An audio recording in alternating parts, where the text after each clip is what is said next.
My name is Rafael, you watch Rock and Roll Garage, and today I'm going to show you the 3 Led Zeppelin albums that the Guns N' Roses guitarist Slash said are some of his favorites from the band. But first, please subscribe to the channel, like the video, and leave a comment. Well, let's start.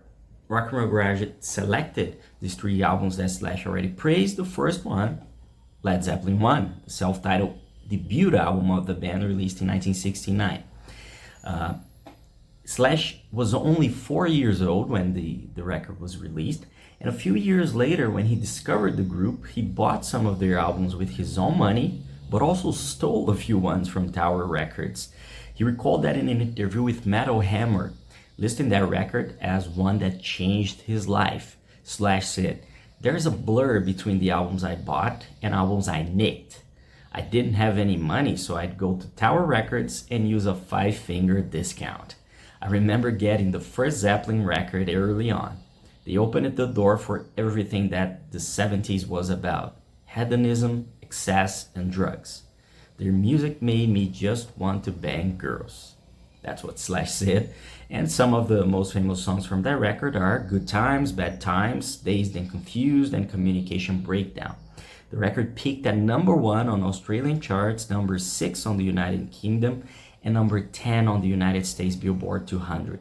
Those are really impressive numbers for a new band. Let's go to the second one, which is, coincidentally, Led Zeppelin 2, released in 1969, the band's second studio album. It was a record that this time his parents owned, so he had the chance to listen to the tracks continuously during his youth. He said during a radio interview that it was after hearing Whole Lotta Love from that album that he discovered what he wanted to do with his life. There's another song that even before Rock's Aerosmith record came along that definitely had a big influence on me. I mean, I didn't have any aspirations to be a musician, but I really loved music all my entire childhood. So I was really drawn to it. I loved pulling out records, putting them on, listening to them. I think I can name classic records that I used to like when I was a kid, but one that really had an impact on me was the Zeppelin 2 record. The song that means the most to me because it had such an impact on me would be Whole Lotta Love.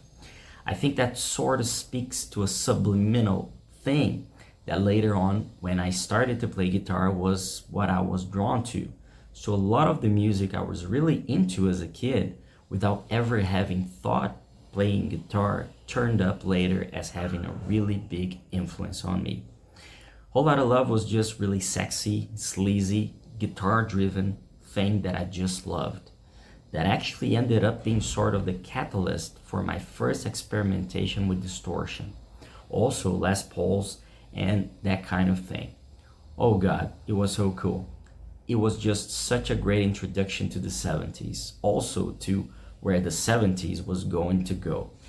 And besides Whole Lotta Love, other tracks from that record are Thank You, Heartbreaker, Ramble On, and Moby Dick.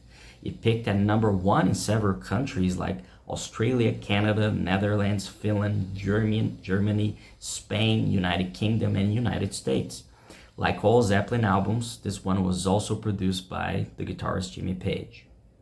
And we reached the third one, which is the song Remains the Same, released in 1976.